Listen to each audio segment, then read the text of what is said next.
¿Escucharon hablar alguna vez de las trompetas del Apocalipsis? Ocupan las trompetas un lugar muy importante en ese último libro de la Biblia.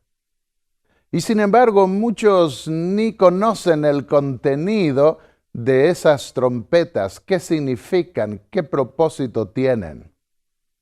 Hubo una época en la historia del cristianismo en donde hubo un consenso muy grande en la interpretación de las trompetas del Apocalipsis y tuvo que ver con el periodo de la Reforma Protestante. Pero en tiempos modernos eso fue cambiando y conoceremos también las razones.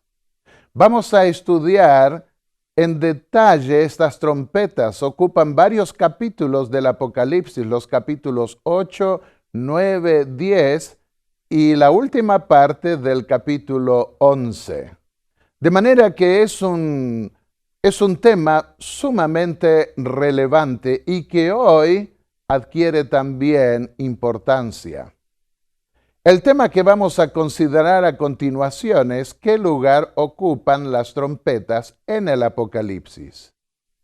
Es necesario estudiar en detalle estos temas, así que voy a requerir de ustedes una concentración mayor que para otros temas, si es que realmente desean comprender cuál es el propósito de las trompetas, qué lugar ocupan en el Apocalipsis, y para qué Dios nos dio ese mensaje de las trompetas.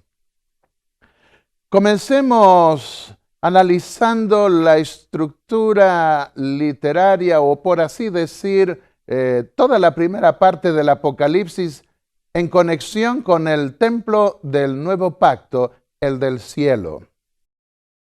En la primera visión, nosotros encontramos a Jesús en medio de los candelabros, en el lugar santo del templo, porque los candelabros están ligados al lugar santo, al primer cuarto del apartamento del templo del cielo. Luego pasamos a la segunda visión, es la visión también de los 7 sellos y que se da en el lugar santísimo, en el cuarto del trono de Dios.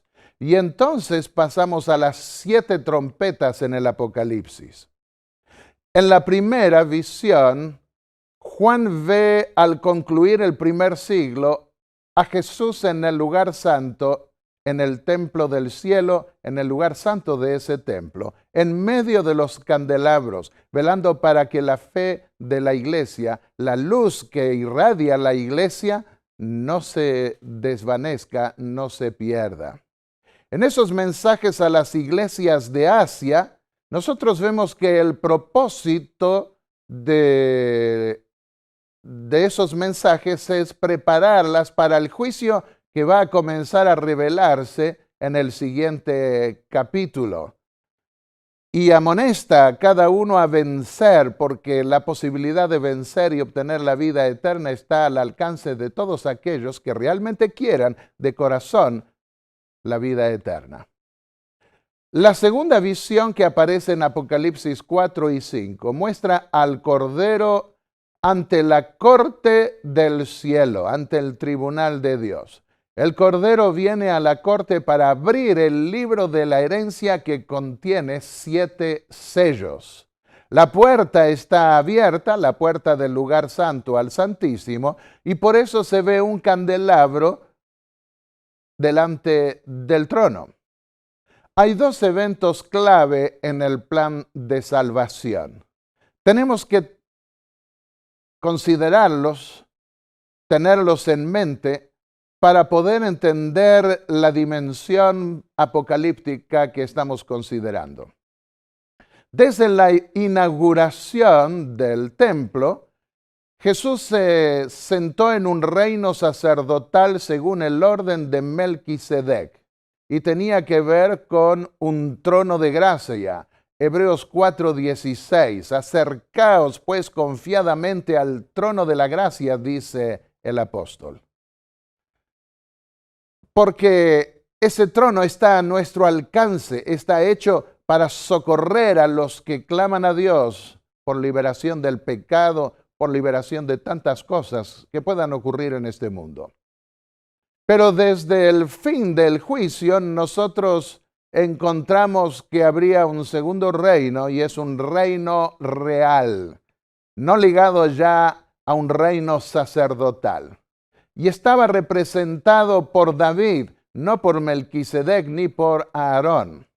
Y se lo llama en los evangelios trono de gloria. En Mateo 25, 31 en adelante Jesús lo llamó trono de gloria, porque todos los que participen de ese trono serán glorificados cuando el Señor venga a llevarlos a ese reino.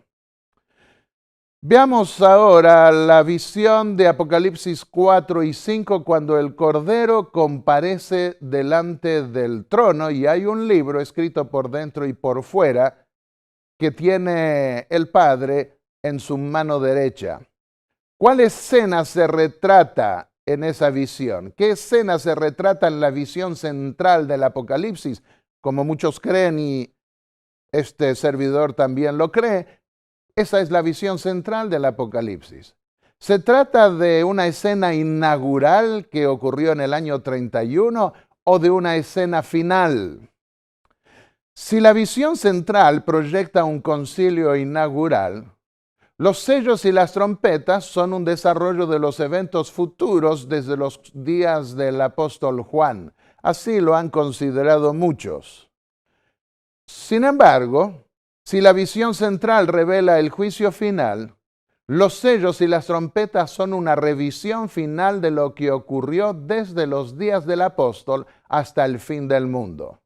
En otras palabras, el apóstol Juan habría sido llevado en visión al fin del mundo y desde esa perspectiva habría visto los sucesos de la historia que para él en el primer siglo estaban todavía en el futuro.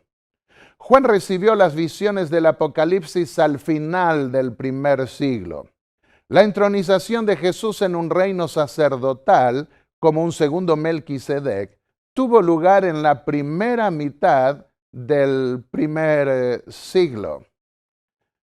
Se esperaba que la entronización de Jesús en un reino real sobre la Nueva Jerusalén, como un segundo David, se efectuase en el fin del mundo, en el juicio final. Esto es claro en los evangelios. Muchos no han prestado atención a estos detalles porque vienen con un molde, tal vez, que tomaron de algunos teólogos unilateral, volcado al pasado. El reino sacerdotal de Cristo se estableció en la inauguración y tendría que ver con un reino establecido según el orden de Melquisedec. Comenta Elena de Huay citando Zacarías el capítulo 6. Se sentará y reinará sobre su trono y será sacerdote sobre su trono, no aún sobre el trono de su gloria. El reino de gloria no le ha sido entregado aún. Hasta que su obra mediadora no termine, Dios no le dará el trono de su padre David, un reino del cual no habrá fin. Cita allí a Lucas el capítulo 1, versículos 32 y 33. Si nosotros consideramos las fiestas cristianas que vienen del catolicismo romano, vemos que todas están volcadas hacia el pasado. Ninguna proyecta algo sobre el futuro. Y eso contribuyó a que muchos pensasen que todo se cumplió hace 2000 años atrás sin percibir que habría un proceso, un desarrollo del ministerio de Cristo en el templo del cielo que culminaría con su coronación final. Veamos ahora esa visión central. El Apocalipsis es un libro proyectado al futuro, de esto nadie puede tener duda. Juan escribió el Apocalipsis unos 60 años después de la inauguración del reino de Cristo como rey sacerdote junto a su Padre, a la diestra del trono de Dios.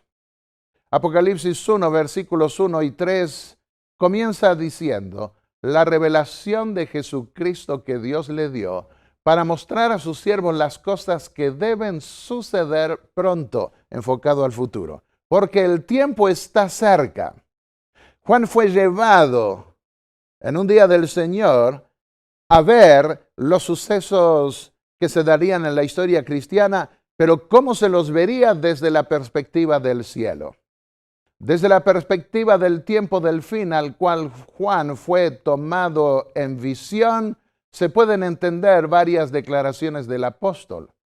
Apocalipsis 16:15 dice, mirad, vengo como ladrón. Está mostrando una venida repentina, como el ladrón que nadie espera que venga a robar, porque ningún ladrón avisa cuándo y cómo y de qué manera va a robar. En ese sentido, él viene como ladrón cuando nadie lo espere. Mirad, vengo pronto, termina el Apocalipsis 22:12. Ciertamente vengo pronto, Apocalipsis 22:20.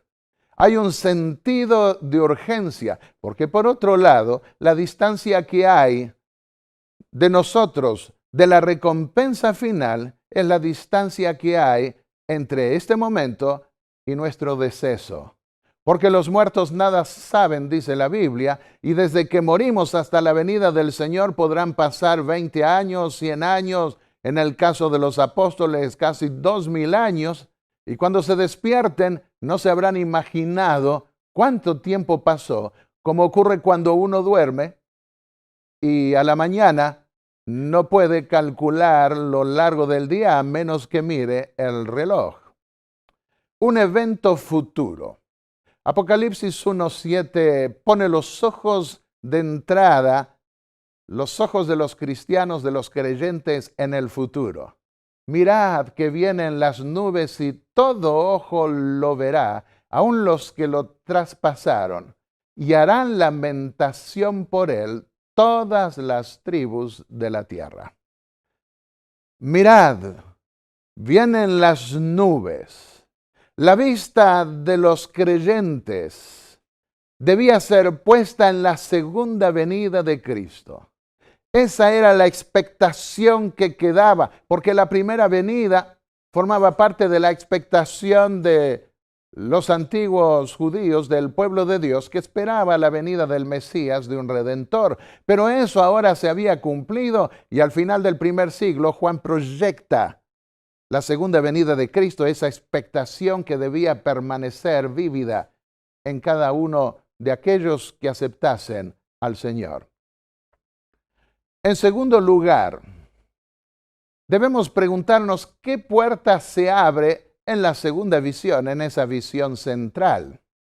Dijo Juan, Apocalipsis 4:1, vi una puerta abierta en el cielo. ¿Qué puerta? ¿La puerta inaugural del año 31?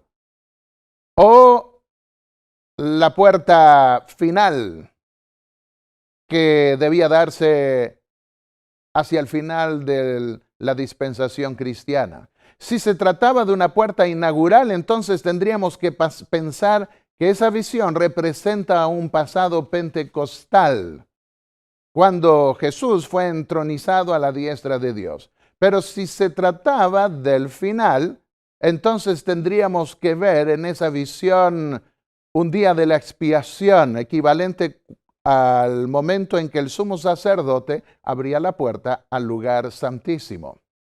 Elena de White vinculó esa visión a esa etapa final representada por el día de la expiación, cuando la puerta se abría al lugar santísimo. Escribió, hay alguien que lo ve todo y dice, he puesto ante ti una puerta abierta. Cita allí Apocalipsis 3, versículos 7 y 8, que siempre ubicó con esa puerta que se debía abrir al final, en la séptima trompeta, que se debía abrir al lugar santísimo. A través de esta puerta, sigue diciendo, se mostró el trono de Dios sombreado por el arco iris de la promesa. Y se refiere allí a la visión de Apocalipsis 4, versículos 1 al 3. Pero veámoslo en las palabras del apóstol Juan. En la segunda visión, escuchó que le decían, después de esto, es decir, después de Jesús en el lugar santo entre los candelabros que había visto en la primera visión. Después de esto miré y vi una puerta abierta en el cielo. Después del ministerio de Jesús entre los candelabros del lugar santo, vi una puerta abierta en el cielo, dice el apóstol. Y se le dice, te mostraré lo que debe suceder después de esto. Es decir, lo que debe suceder en el lugar santísimo, el cuarto de la corte, después de lo que había visto en el lugar santo. De manera que el mismo apóstol enfatiza 2 veces la idea del después. La voz como de trompeta que había escuchado hablarme antes en la primera visión es la que escucha ahora. Después de esto está enfatizado 2 veces. De manera que, ¿cuál es la puerta que está abierta? La puerta al lugar santísimo al final del tiempo. Otra expresión clave. Se le dice en esa segunda visión, en la introducción, cuando se ve esa puerta abierta ya, sube acá. ¿Qué significa ese sube acá en la segunda visión? Si nosotros tenemos en cuenta que en el templo de Salomón el lugar santísimo estaba más alto que el lugar santo, entonces nosotros podemos ver que se lo está invitando a subir al lugar santísimo. En el templo de Salomón, el lugar santísimo estaba 6 codos más altos o hasta 10 codos probablemente. Sube acá. Este es el modelo apocalíptico del templo que vio Juan en el cielo. Está Jesús entre los candelabros, se abre la puerta al lugar santísimo y se le dice, sube acá. Así también podemos ver en esta lámina del templo de Salomón el lugar santo y una escalera para subir al lugar santísimo. Eso ocurría solo en el día de la expiación. Un cuarto aspecto al considerar la visión central. Los querubines, los ángeles y el libro sellado. Muchos representan esos querubines con figuras de animales porque nadie sabe realmente cómo los tallaron en el antiguo Israel porque eso desapareció con la destrucción del templo de Jerusalén. Pero eran símbolos de ángeles.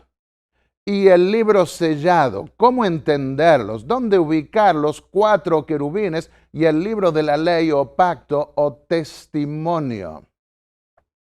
Hay, por un lado, 4 querubines en el lugar santísimo y el apóstol Juan vio 4 querubines también, 4 criaturas que representaban a esos ángeles más allegados al trono de Dios. Y al arca, al lado del arca estaba el libro del pacto. Era el único libro que estaba allí en el antiguo templo que era copia del verdadero, del que está en el cielo. Dice Apocalipsis 5:1, vi en la mano derecha del que estaba sentado sobre el trono un libro escrito por dentro y por fuera, sellado con 7 sellos. ¿Dónde ubicamos ese libro? Estaba ubicado al lado del arca del pacto en el antiguo Israel para el juicio. Miren lo que Dios dijo a Moisés, la orden que le dio, Deuteronomio 31:26. Toma este libro de la ley y ponlo al lado del arca del pacto para que testifique contra ti, contra los malhechores, contra los desobedientes, contra los rebeldes en el día del juicio. Debía quedar allí, en el lugar santísimo. Veamos ahora un quinto punto. Estamos repasando algo que hemos visto en otros temas, pero ahora para ubicar las trompetas del Apocalipsis dentro del cuadro apocalíptico. Juan llora. ¿Por qué llora Juan? Porque no hay nadie ni en el cielo ni en la tierra que pudiese abrir ese rollo o ese libro. Yo lloraba, dice el versículo 4, y lloraba mucho porque no había nadie digno de abrir el rollo o mirar en él. No lloraba mucho Juan como un niño que llora y llora porque quiere que le den algo. Había una razón fundamental y él la sabía. Ese era el libro de la herencia. Abrir el libro significaba heredar, dejarlo cerrado significaba perder la herencia. Si la visión tenía que ver con la inauguración del reino sacerdotal del Cordero, el llanto de Juan no tendría razón de ser, porque él sabía que Jesús había sido entronizado, que Jesús había vencido y se había sentado a la diestra de Dios más de 60 años antes. Él está mirando al futuro, a lo que debía ocurrir después de lo que había ocurrido 60 años antes y de lo que había visto de Jesús ministrando en esas iglesias del Asia que fueron fundadas algunas décadas después de la entronización inaugural de Cristo en el templo. Juan está ante una nueva situación. Fue tomado en visión para ver el resultado final del gran conflicto. Ha llegado el tiempo para recibir la herencia y el prometido rey no aparece para garantizarla. ¿Por qué? Cristo en ese momento crucial no aparece. Y se declara enfáticamente que no hay nadie ni en el cielo ni en la tierra que pueda abrirlo ni leer. ¿Por qué? Bueno, un sexto punto al considerar la visión central y ubicarnos en la época tiene que ver con la coronación del nuevo David. Hay un nuevo Adán, Cristo Jesús, que recuperó la herencia que perdió Adán, nuestro primer padre. Hay ahora un nuevo Israel y hay también un nuevo David. Él va a ser coronado rey de la Nueva Jerusalén. Se daba al rey una copia en el día de su coronación, una copia del libro de la ley, dice Deuteronomio 17:18. Cuando suba al trono de su reino, escribirá para sí en un rollo una copia de esta ley tomada de la que tienen los sacerdotes. Cuando queremos entender más de cerca la visión de ese libro sellado que está en la mano derecha del que está sentado en el trono en Apocalipsis 5, nos quedamos sorprendidos por una declaración magnífica de Elena de White. Ella escribió que cuando los judíos gritaron, cuando Pilato les dijo a los judíos, voy a crucificar a vuestro rey, Pilato preguntó, ¿y qué respondieron los sacerdotes? Ellos dijeron, los sacerdotes y gobernantes, no tenemos rey sino César. Esa era una terrible capitulación. Cuando Pilato se lavó las manos, sigue diciendo ella, diciendo, soy inocente de la sangre de este justo.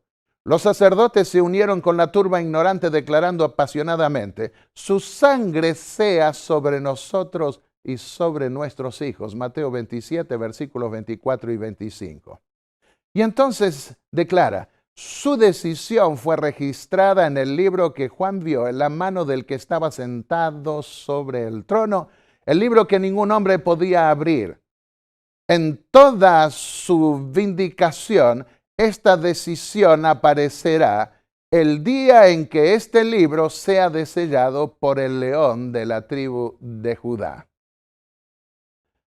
Acá nosotros podemos ver en esta declaración de Elena de White que ubica esta renuncia al pacto de ser el pueblo de Dios y que en el gran original del libro que está en el cielo, de lo cual el terrenal era una copia, en ese gran original se registra esa renuncia a pertenecer al pueblo de Dios, una renuncia al pacto. Y agregó lo siguiente, el tiempo llegará cuando todos lo alabarán diciendo, tú eres digno de tomar el libro y abrir sus sellos, porque tú fuiste muerto y nos has redimido para Dios por tu sangre de toda nación, tribu, lengua y pueblo, y nos has hecho reyes y sacerdotes para nuestro Dios. Ella ubicó la toma y apertura del libro hacia el futuro. Hay dos citas del espíritu de profecía que proyectan la toma y apertura de ese libro en el futuro, ninguna al pasado inaugural. Ella tuvo una visión clara de Apocalipsis 5 hacia el final de su vida. Comenzó ella a escribir, especialmente al comenzar el siglo XX. Dios la llevó a escribir más sobre esa visión de Apocalipsis 4 y 5 y hasta aclaró que en los eventos finales de la historia de la humanidad esa visión tendría un significado especial. Y sí, tiene que ver con la coronación del nuevo David. Digno es el Cordero que fue inmolado de recibir poder, riqueza, sabiduría, fuerza, honor, gloria y bendición, escribió ella. Oh, comencemos a cantar aquí los cantos del cielo y entonces podremos unirnos a la compañía celestial de arriba. Esos cánticos de alabanza a Cristo y de la dignidad del Hijo de Dios cuando en la tierra se lo mal representa y se descarta su obra de creación, se la pone a un lado y se prefieren levantar teorías que ignoren al Creador. En la corte del cielo se alaba al Creador y al Redentor y debemos aprender a entonar cantos semejantes, participar de ese mismo espíritu acá, si es que alguna vez pretendemos o aspiramos a cantarlo junto con los ángeles de Dios. Un séptimo punto, el papel de los ancianos en esa visión central. En primer lugar, hay un libro proyectado al futuro. La puerta que se abre es la puerta del lugar santísimo al final de la ministración de Cristo en el santuario celestial. Se le llama sube acá porque el lugar santísimo estaba más alto que el lugar santo del templo terrenal. Vio Isaías un trono alto y sublime en el lugar santísimo. Los querubines y el libro sellado también estaban en el lugar santísimo en la representación terrenal. ¿Por qué llora Juan? Porque es el momento de determinar la herencia de los justos y el Hijo de Dios que había sido entronizado antes, ahora no lo ve en ese momento crucial, interponerse de tal forma entre Dios y su pueblo en favor de su pueblo. Y tiene que ver esa escena con la coronación del nuevo David. Pero preguntémonos, ¿cuál era el papel de los ancianos? Porque en esa corte aparecen 24 ancianos con coronas y vestidos blancos. Coronas, símbolo de jerarquía. Vestidos blancos, símbolo de pureza. Los ángeles de Dios también, cuando vienen con Cristo. En la batalla final de la cual habla Apocalipsis 19, vienen vestidos de blanco. Los ancianos en el antiguo Israel ungían al rey y determinaban quiénes eran dignos de morar en la ciudad. Apocalipsis 5, versículos 9 y 10 dice, tú eres digno, en referencia al Cordero, eres digno de tomar el libro. ¿Qué significa tomar el libro en este contexto? Los ancianos le están diciendo, tú eres digno de ser rey. Eso es lo que están diciendo. Y reinarán los redimidos sobre la tierra. Es el momento que proyecta el reino eterno de Dios junto con sus redimidos. Reinarán con Cristo, dice Apocalipsis 24, por 1000 años. Y después dice, reinarán por los siglos de los siglos, por toda la eternidad. Los 24 ancianos aparecen en el Apocalipsis siempre al final. En la conclusión de la séptima trompeta, allí aparecen de nuevo los ancianos. Dice Apocalipsis 11:16. Los 24 ancianos que estaban sentados sobre sus tronos ante Dios, cayeron sobre sus rostros y adoraron a Dios diciendo, te damos gracias, Señor Dios Todopoderoso, que eras y que eres y que has de venir. Porque has tomado tu gran poder y has comenzado a reinar. ¿Cuándo? Al final. Al final de la séptima trompeta comienza a reinar. Pero ¿acaso no había comenzado ya en la inauguración del templo del cielo? Sí, pero en un reino sacerdotal. Ahora tiene que ver con un cargo de rey de reyes y señor de señores que se consuma al final. Fue abierto el templo de Dios en el cielo y el arca del pacto se veía en su templo. De manera que la posesión final del reino de Cristo junto con su Padre, como Rey de Reyes y Señor de Señores, como Rey de la ciudad santa, de la ciudad del cielo, de la Nueva Jerusalén, debía darse en ocasión de la apertura de la puerta al lugar santísimo del templo celestial. Ahora, ¿dónde ubicamos los tronos en el contexto de la proyección simbólica e histórica del antiguo Israel? En el lugar santísimo. Apocalipsis 4:4 dice, alrededor del trono había 24 tronos. Elena de White se refirió a tronos que vio en el lugar santísimo y dijo, allí vi tronos que no había visto nunca antes. Y nunca en todo el resto de su vida vio tronos en el lugar santo, los vio vinculados en el lugar santísimo. Pero ¿dónde encontramos el sustento bíblico para afirmar algo así? En la visión del capítulo 7 de Daniel. Recordemos que la visión del templo celestial es una visión mucho más grande que la que Dios representó al antiguo Israel. De manera que a través de los profetas, Dios anticipó algunos cambios y algunas proyecciones más abarcantes de ese templo. Y por eso allí vio tronos. Fueron puestos tronos, anticipó Dios a través del profeta Daniel. Y se sentó el anciano de días.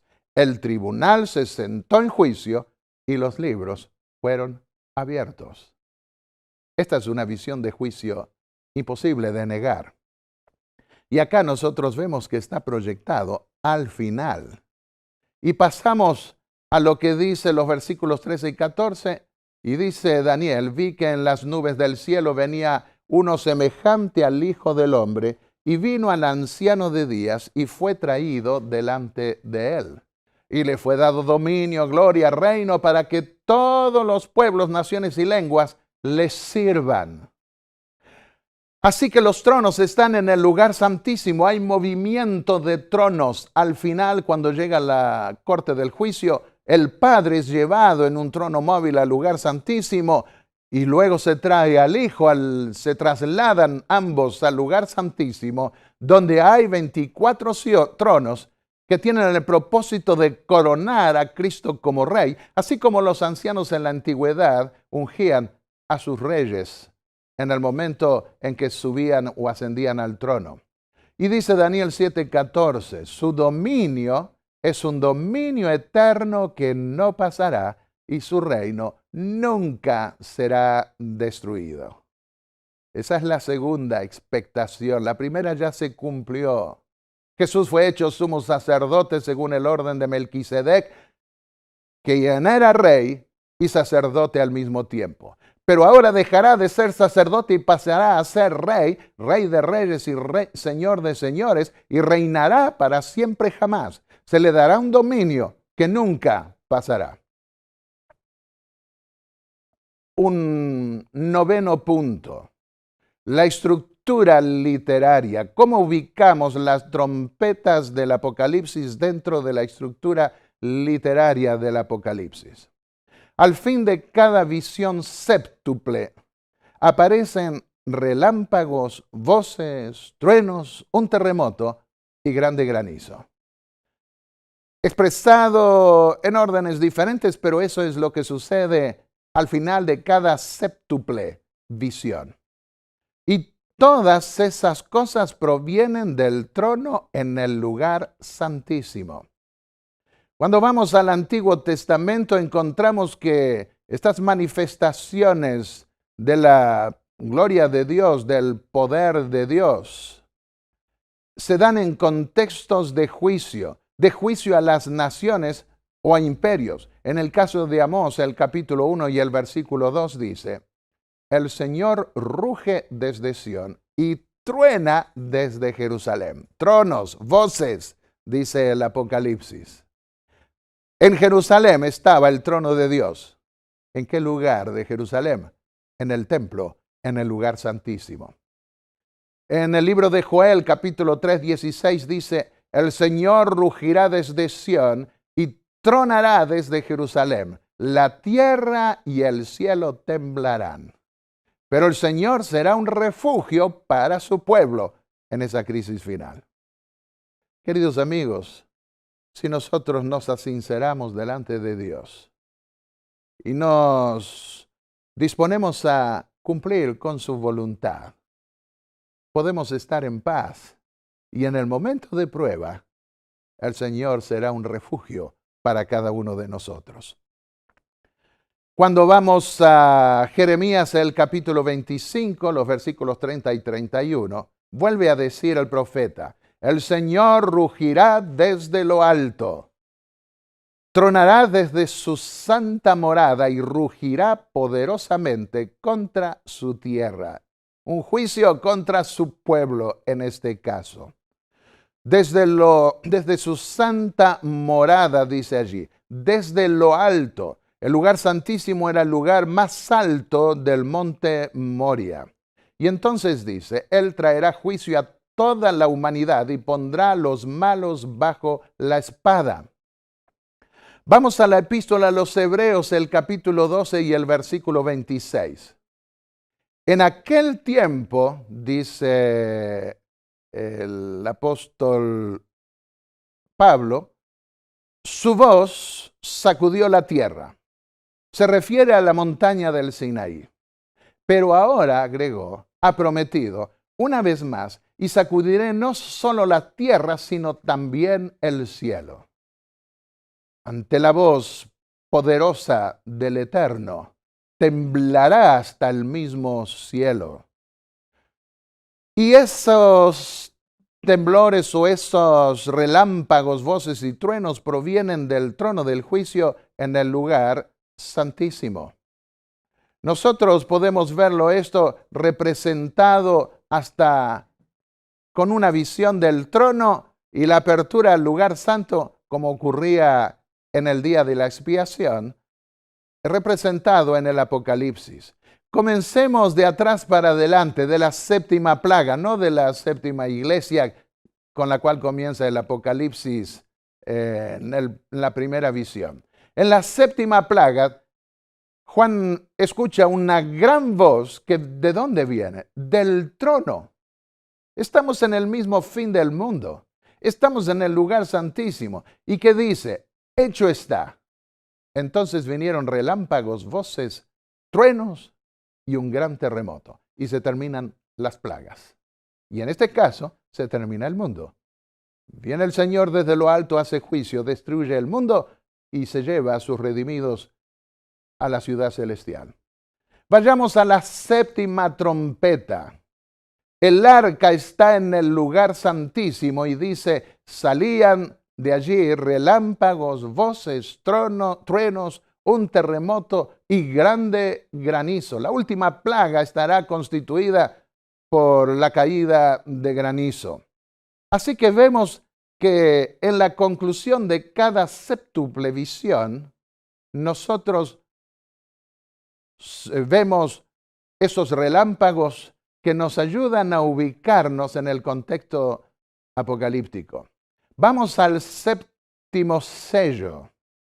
Algunos creen que es el silencio que hay en el cielo. No, lo que Juan escucha cuando se abren los sellos no necesariamente indica el todo, el sello, sino lo que ve.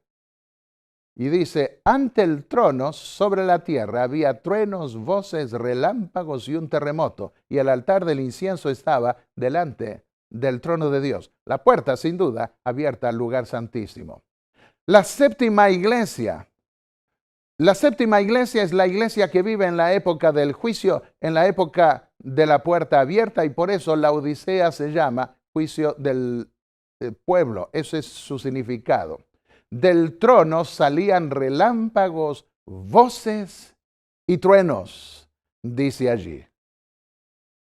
Pasemos entonces ahora a la gran revisión final, el último aspecto para considerar la visión central del Apocalipsis y de qué manera nos introduce en el mensaje o en los juicios de las trompetas. Hay una gran revisión final de los eventos de la historia.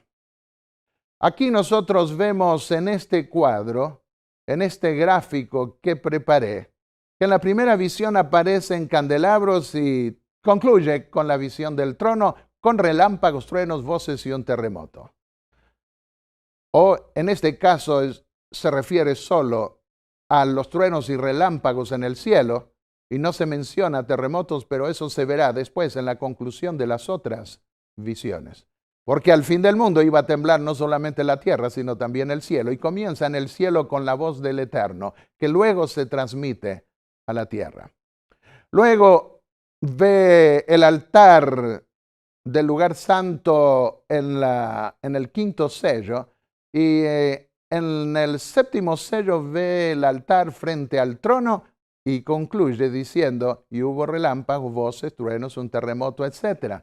Y pasemos a las 7 trompetas. En la conclusión de las 7 trompetas aparece también el altar en la sexta trompeta y en la séptima se abre la puerta al lugar santísimo y de allí, de ese lugar del arca, salen voces, truenos y relámpagos y un gran terremoto. Escribió Elena de White, había llegado una crisis en el gobierno de Dios.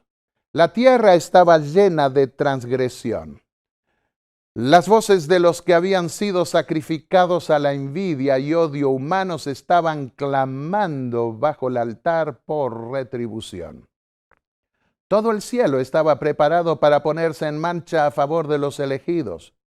Dios no tenía sino que hablar y habrían habido truenos, relámpagos, terremotos y destrucción.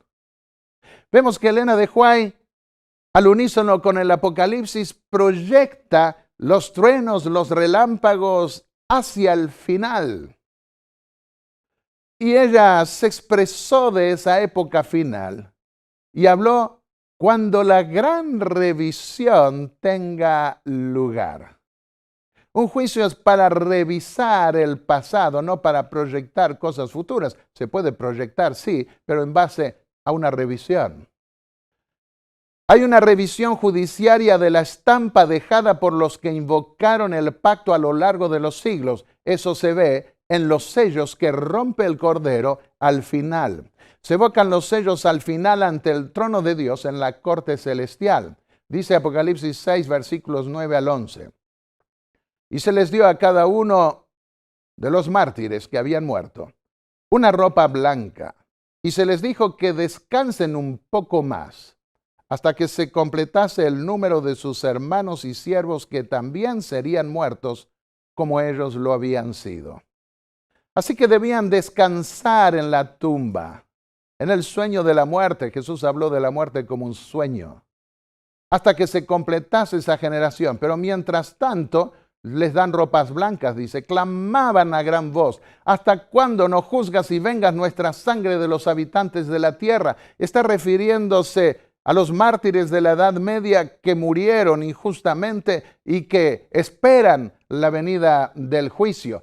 Y las ropas blancas son dadas en el juicio. Por eso cuando se les dice que descansen un poco más, pero ya les dan las ropas del juicio, muestra que el juicio comienza con los justos, con los que murieron, y les asignan las ropas y luego se dedican a la investigación del juicio de los que estén vivos en la última generación.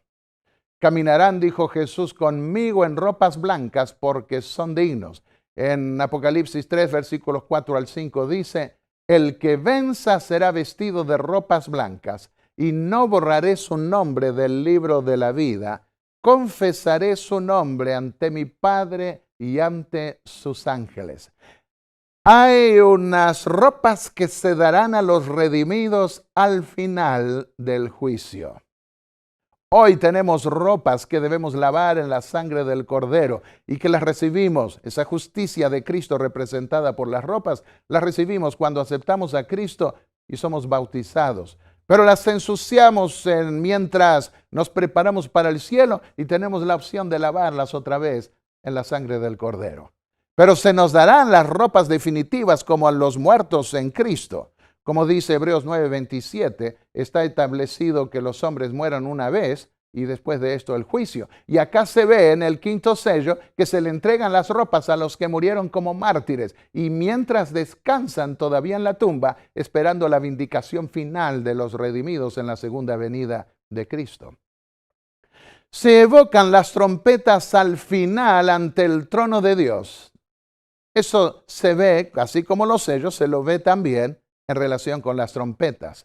Aunque a esas trompetas se las hicieron sonar antes a lo largo de los siglos. Pero ahora lo que vemos es la evocación, el recuerdo, la revisión, la recapitulación de esos juicios divinos que dio en lo pasado. Son juicios de Dios contra los que oprimen a su pueblo y en especial, en el caso de las trompetas, contra el imperio opresor, Roma, en sus diferentes fases. Testifican en la corte cómo Dios cumplió con su pacto donde prometió proteger a su pueblo. Los 7 sellos se evocan durante la séptima iglesia en el juicio. Cuando vamos a las 7 trompetas, vemos que esas 7 trompetas se evocan durante el séptimo sello, el que pertenece a Dios.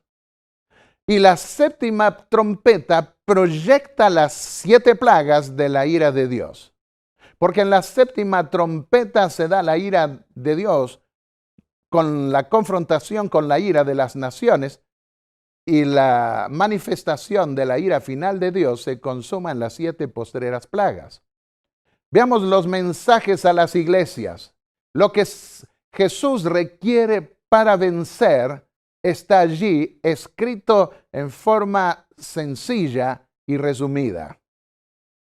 Pero cuando vamos a los sellos vemos que se trata de una revisión del pacto, de aquellos que pactaron e invocaron el nombre del Señor. Y vemos que esa invocación y el testimonio que se dio se degradó a lo largo de los siglos. ¿Cómo sellaron el pacto los que reclamaron los derechos de la herencia? Y vamos a las trompetas que se evocan en el séptimo sello y vemos cómo Dios cumplió su pacto, la parte que le compite a Dios. Los juicios que derramó contra el imperio opresor por lo que hicieron con su pueblo. El séptimo sello dice lo siguiente.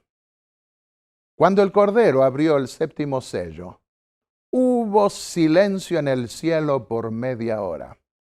Entonces vi que los 7 ángeles estaban de pie ante Dios y les dieron 7 trompetas. Y otro ángel vino y le fue dado mucho incienso para ofrecerlo con las oraciones de todos los santos ante el altar de oro que está ante el trono. Aquí se evoca la intercesión de Dios por los que padecieron a lo largo de los siglos y confesaron su fe en Cristo, invocaron el nombre de Cristo. El clamor hasta cuando Señor permaneció a lo largo de los siglos y debía llegar el día en que Dios diese una respuesta final. Y ese clamor llega hasta esa corte de juicio. Y se muestra en esa corte de juicio cómo Dios respondió con juicios a ese clamor, castigando al imperio opresor, impidiendo que llegase a tener un dominio absoluto y acabase en forma completa con la fe verdadera, con la fe del remanente, con la fe de los hijos de Dios que quisieron apoyarse en su palabra. Y dice en la conclusión de este sello, que aparece bien representado, a partir del versículo 6 se van a desarrollar las trompetas, pero ahí aparece en visión panorámica al abrirse ese sello la parte que Dios tuvo al responder al clamor de los santos. Dice Apocalipsis 8, versículo 5, Entonces el ángel tomó el incensario y lo arrojó a la tierra, y hubo truenos, voces, relámpagos y un terremoto. Se hace justicia, por fin, por fin. El clamor de los santos que llegó a ese altar ahora recibe una respuesta completa. Todos los juicios de Dios, así como la intercesión celestial anterior en el lugar santo, son evocados ante el trono celestial. Por eso está el altar frente al trono. La puerta está evidentemente abierta al lugar santísimo. Antes de la ejecución de los juicios de Dios en el antiguo Israel, los profetas evocaron los hechos principales que justifican a Dios para salvar un remanente y condenar las naciones opresoras. Veamos, por ejemplo, el profeta Amós. Por 3 pecados de Damasco, de Gaza, de Tiro, de Edom, de Amón, Moab, Judá, Israel, según va considerando después. Aún 4, no retraeré mi ira. Dios va dando juicios parciales, pero llega el momento en que Dios tiene que derramar su ira final. Y a pesar de esos juicios mitigados con misericordia que dio antes, que reflejan la ira de Dios, los israelitas o esos otros pueblos no cambiaron, no aprendieron de esos juicios y por consiguiente Dios no retrae su ira. Hay un principio recapitulativo. Con Amós se evocan los castigos divinos que se mezclaron con misericordia para culminar con los juicios finales de Dios. Veamos Amós capítulo 4 versículos 1 al 3. En esos versículos Amós anuncia el castigo de Dios. En los versículos 3 al 11 evocan juicios pasados y el resultado de esos juicios parciales mitigados con misericordia del pasado se repite diciendo, y no os volvisteis a mí. El propósito de los juicios de Dios que caen sobre el mundo es para que la gente reaccione y vuelva a Dios y recurra a Dios. Pero a menudo la gente es tan rebelde y en el antiguo Israel el pueblo fue tan rebelde que esos juicios no cumplieron el propósito misericordioso de Dios de hacer reaccionar a su pueblo para que vuelva a Él. Y entonces en el versículo 12 viene la sentencia final. Por consiguiente, porque no prestaron atención a todos esos juicios, porque no hicieron caso, porque no se arrepintieron, porque no volvieron a mí. Por consiguiente, dice, esto es lo que te voy a hacer, Israel. Y porque te voy a hacer esto, el castigo final, prepárate para encontrarte con tu Dios, oh Israel. Ahora hay un encuentro definitivo. Ahora tendrán que verse confrontados sin intercesión ante la misma presencia de Dios. Solo los que fueron limpios por la gracia de Dios, por la sangre del Cordero del sacrificio, podrían permanecer en pie ante la comparecencia del trono celestial. La conclusión de la sexta trompeta. Miren cómo concluye la sexta trompeta. Apocalipsis 9, 20 al 21. El resto de los hombres que no fueron muertos por estas plagas, las plagas de la quinta y sexta trompeta más especial, y aun las anteriores, no se arrepintieron de las obras de sus manos, ni dejaron de adorar demonios e ídolos de oro y plata y bronce y piedra y madera, los cuales no pueden ver, ni oír, ni caminar, ni se arrepintieron. Dice allí, ni se arrepintieron de sus crímenes, ni de sus brujerías, ni de su adulterio, ni de sus robos. Siguen con todo ese cuadro a pesar de esos juicios que Dios dio. Se evocan las 6 primeras trompetas para probar que Dios es justo al castigar definitivamente al mundo en la séptima y última trompeta, en las 7 plagas. De allí que es importante que conozcamos bien las trompetas, los juicios de Dios, cómo se los dio en el pasado, porque el mundo está uniéndose para hacer lo mismo que quiso hacer el diablo a través del Imperio Romano en la antigüedad. Se evoca la historia de una dinastía también a su final en el juicio, la dinastía del rey Nabucodonosor. Daniel evocó el pasado, comenta la pluma inspirada, trayendo ante Belsasar la luz que había recibido de la historia y juicio de Nabucodonosor. Daniel repitió fielmente la historia del renombre y degradación de Nabucodonosor y destacó la misericordia de Dios al darle otra oportunidad. Y concluyó Daniel ante Belsasar cuando apareció esa mano macabra diciendo: Mene, mene, tekel, uparsim, pesado ha sido en balanza y hallado falto. En esa evocación o recapitulación o revisión de la historia de esa dinastía de Nabucodonosor, en aquel microcosmos del mundo antiguo que representa lo que iba a ocurrir en la Gran Babilonia de los últimos días, se evoca allí la historia de una dinastía y entonces termina diciendo Daniel a ese rey: oh Belsasar, tú sabías esto, pero te levantaste contra el Señor del cielo y el Dios en cuya mano está tu aliento y todos tus caminos no has glorificado. Y el resultado fue que esa noche su reino fue entregado a los reyes de Media y de Persia. Al concluir las 70 semanas, Esteban también evoca la historia de Israel.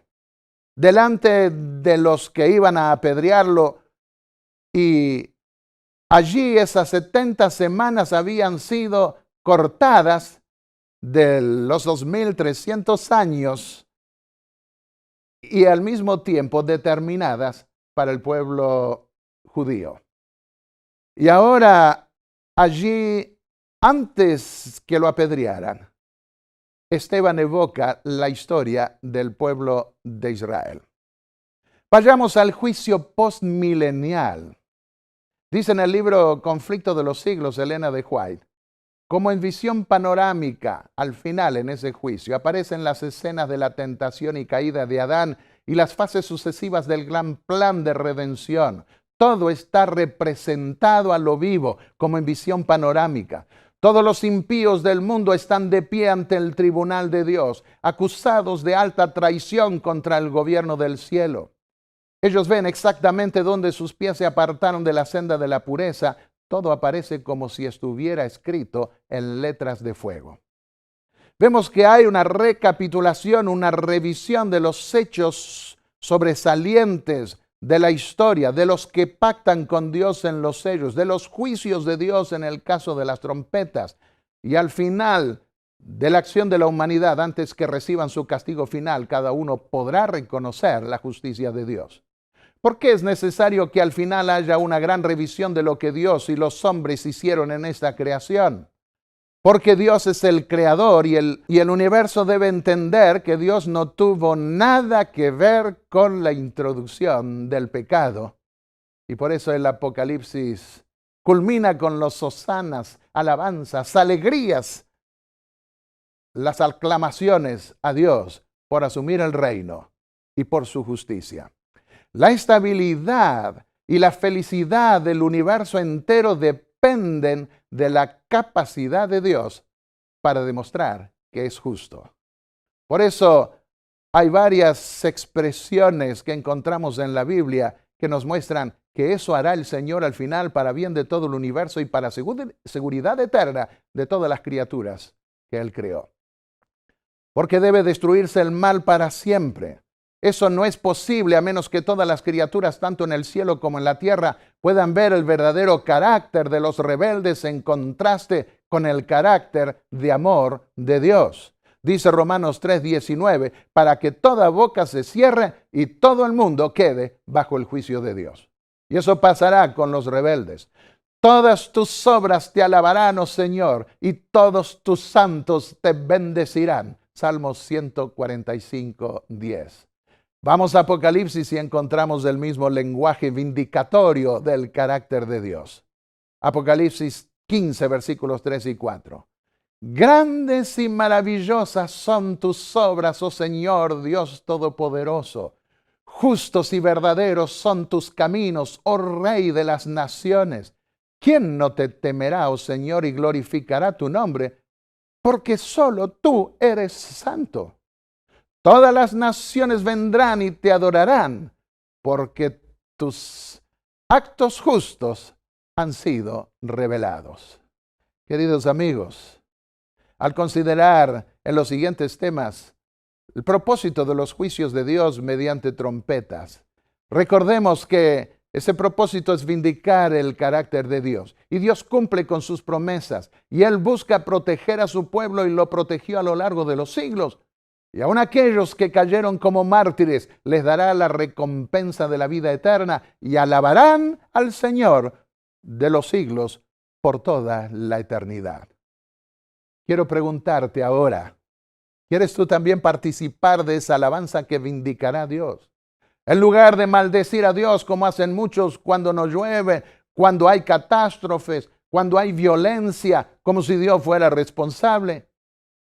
Tú puedes llegar a comprender los propósitos divinos en todo esto y ver que al final Dios triunfará y los que confiaron en Él triunfarán con Él. ¿Quieres triunfar con Él? Te invito a que inclines su rostro para orar conmigo. Padre y Dios Santo que estás en los cielos, ante ti estamos, confiando en tus promesas. Hay violencia en el mundo, hay engaño por doquiera, hay enfermedades, plagas, miseria. Nosotros, Señor, queremos confiar en ti y sabemos que en esa crisis final donde el diablo expondrá todo su poderío para revelar su carácter y así, para que todo el universo pueda convencerse de su malignidad, nosotros, Señor, queremos participar de la vindicación divina que se da en esa corte del juicio del cielo. Danos la victoria en el nombre de Jesús. Amén.